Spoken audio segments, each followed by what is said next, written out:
O Jornal Integração está de volta e a partir de hoje nós vamos contar com o quadro O Assunto É. E nesta quinta-feira nós vamos falar sobre previdência. E para isso a gente recebe aqui o advogado previdenciarista Salomão Vieira. Bom, Salomão, obrigado pela sua presença aqui no nosso Jornal Integração para falar sobre previdência, porque afinal todo mundo um dia vai se aposentar e claro, tem muitas dúvidas em relação a isso, né? Sim, olá Henrique Silva, olá a todos, que nos acompanham, um prazer muito grande estar aqui para falar um pouquinho, sobre a Previdência, sobre a reforma da Previdência, que como você mesmo disse, gera muita dúvida.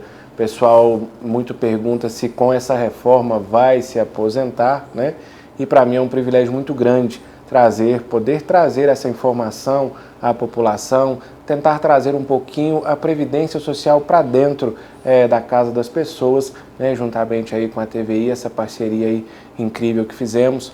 Hoje também quero ressaltar aqui a importância, tive o privilégio de estar aqui justamente no dia que vocês aí completam 33 anos de idade. A TV tem uma grande importância, uma essencialidade muito grande, não só para a população de Pará de Minas, mas para toda a região. Quero aqui deixar os meus parabéns para a TV, a toda a equipe, a todo o pessoal, porque assim como esse projeto, esse incentivo de levar a informação, acredito ser uma grande essencialidade para a população, mas também parabenizar a TV por ter essa importância tão grande na vida das pessoas, não só de levar informação, mas também cultura, um projeto cultural muito bacana. É isso mesmo. Bom, e Salomão, e para começar o nosso quadro, eu vou te perguntar o seguinte, com relação à reforma da Previdência, nós vimos que lá no ano de 2017 teve essa mudança, a gente viu ali naquela transição do governo Dilma para o governo Temer, depois o Bolsonaro deu seguimento nisso. Afinal, o que mudou para essa reforma da Previdência e por que para a classe jurídica isso foi uma coisa que prejudicou os brasileiros? Sim, inicialmente os debates, as comissões de debates da reforma da Previdência iniciou-se em 2017 entre o governo Dilma, logo na transição ali de governo onde o Temer, o presidente Michel Temer assumiu, foi o presidente interino, houve um debate mais acalorado sobre as principais necessidades de mudar a Previdência. E por que essas necessidades? Porque existia um rombo, hoje ainda existe esse rombo, seguindo aí as pesquisas econômicas, existe um rombo muito grande dentro dos cofres da Previdência. Segundo os especialistas, a Previdência ela paga as aposentadorias, mas não arrecada, ela sempre é deficitária. Então, para diminuir esse rombo, houve-se a discussão de uma nova reforma da Previdência Social. A partir então de 2019, houve de 2017 até 2019 uma grande discussão em relação à Previdência Social, houve comissões de debate, congressos, entre Senado e Câmara, votou então vários projetos e aí num texto final, onde se tirou o que achava, o que era inconstitucional, votou-se então um texto pronto para a reforma da Previdência que aconteceu em 2019. As principais mudanças dessa reforma foi a questão de idade, que alterou um pouco a idade, principalmente das mulheres. A gente começou lá em 2019 alterando as mulheres para aposentar por idade. Estamos falando aqui da aposentadoria por idade, por exemplo. Elas se aposentavam antes de 2019 com 60 anos de idade e 15 anos de contribuição. Logo a partir de 2019 isso mudou.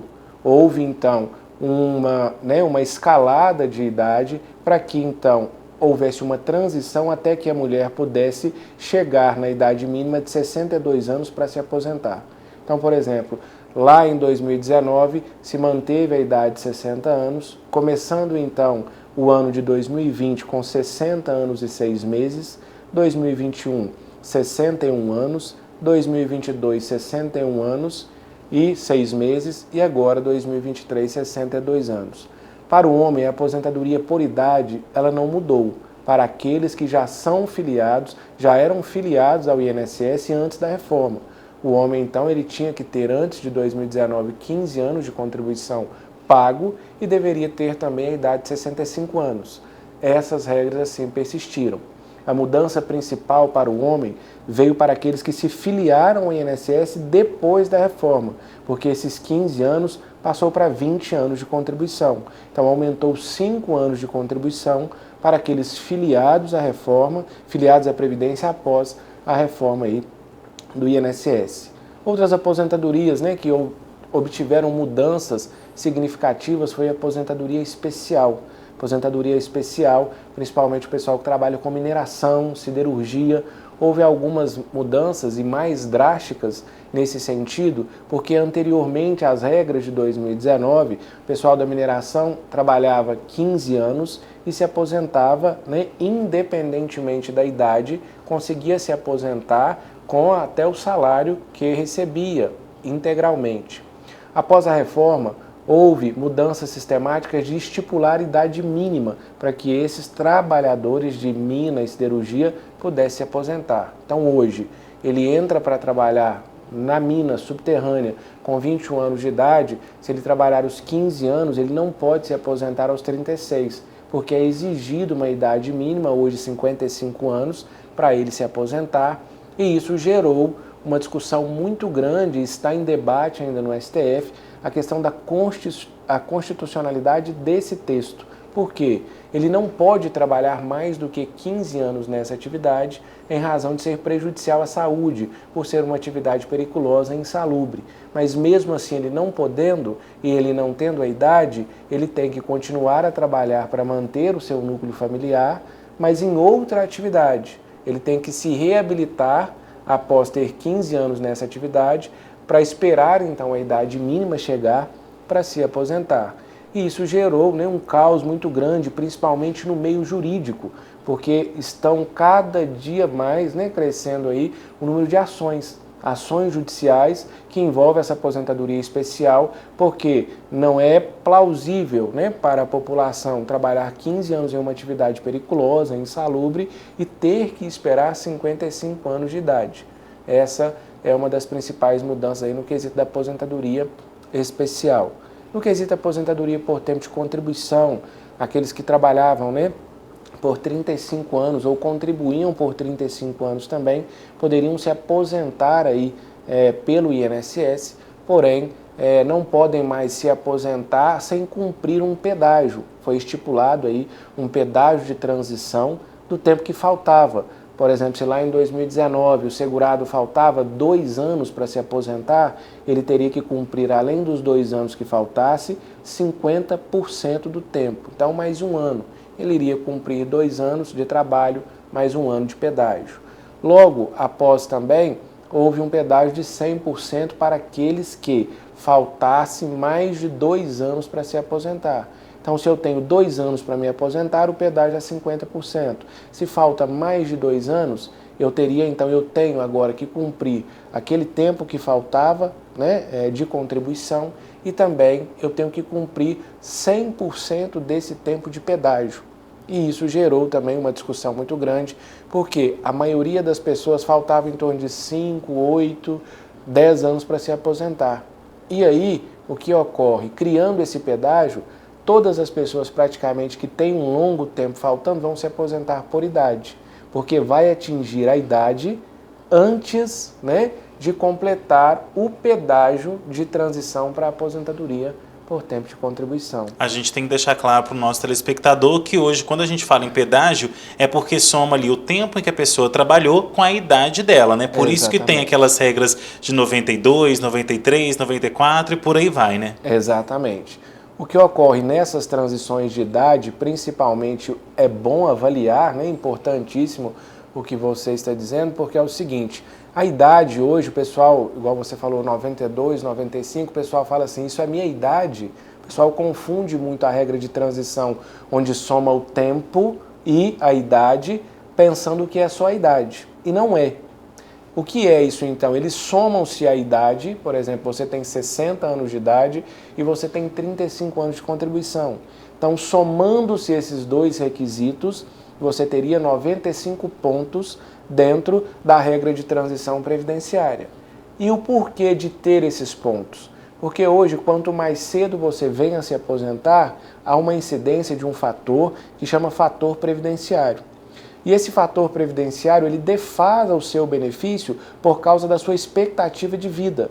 Ou seja, quanto mais você tem uma expectativa de receber a aposentadoria, menos será o seu benefício, para tentar controlar, então, a questão entre o seu número, o seu valor de contribuição e o seu valor de pagamento que você vai gerar aí para a Previdência Social. Então, dentro disso, eles criaram essa regra de transição de pontos. Ah, Salomão, e é só com esses pontos que eu posso me aposentar? Não.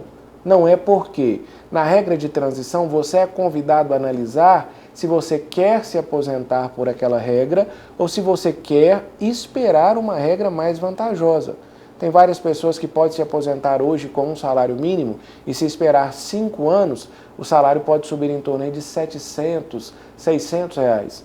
Então, na questão do planejamento previdenciário, a gente convida todas as pessoas a fazer esse planejamento previdenciário, principalmente após a reforma, porque se você entrar com o pedido, receber o primeiro pagamento da aposentadoria, não tem como você mais renunciar àquele benefício e esperar para pleitear uma aposentadoria melhor. Então essa questão de pontos, essa questão de transição entre idade e pontos, é importante sempre mensurar ela pelo seguinte, pela questão de renda. Se você é uma pessoa que vai contar com sua aposentadoria somente para viver a sua melhor idade, que é a fase da aposentadoria, você precisa, claro, fazer um planejamento para que essa aposentadoria seja a melhor possível. E tem muitas pessoas que, infelizmente, com a reforma da Previdência, correram com receio, até esse receio é justificável, de não ter mais aposentadoria e ingressaram com esse pedido de aposentadoria.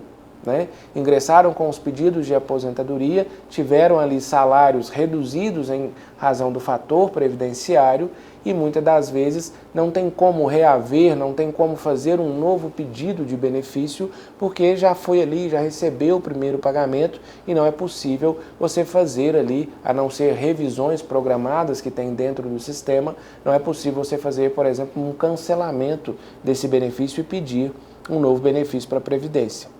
No quesito também dentro da aposentadoria, o que a gente mudou recentemente e que é muito importante a gente falar aqui é sobre a prova de vida. O INSS ele suspendeu recentemente a prova de vida. Prova de vida nada mais é do que manter, provar para o instituto, provar para a agência bancária, era feito através da agência bancária, o segurado comparecia ali para receber o seu benefício e automaticamente provava que estava vivo. É provar que está vivo.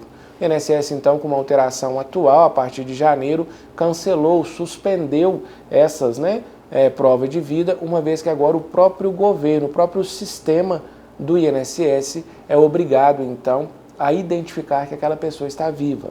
Ah, Salomão, mas como? Identificar através de atos dessa pessoa. Renovação de carteira de habilitação, votação, algum acesso pelo portal Gov, que é hoje o principal portal do governo para serviços no intuito aí, público de servidores públicos, e provar que está vivo através de reconhecimento facial, através de criação de senha, atualização de cadastro, votação, tudo isso agora o governo pretende cruzar dados entre programas distintos que existem, para provar que esse cidadão está aí vivo. Se caso não conseguir provar que ele está vivo, o INSS vai emitir um comunicado, uma carta para esse segurado, para que ele então compareça até a sua agência bancária e faça essa comprovação que está vivo e tem uma regularidade aí para receber o benefício previdenciário. Ok, Salomão, agora a gente vai fazer uma breve pausa e daqui a pouco o Jornal Integração volta com muito mais informações sobre Previdência. Não sai daí, a gente volta em instantes.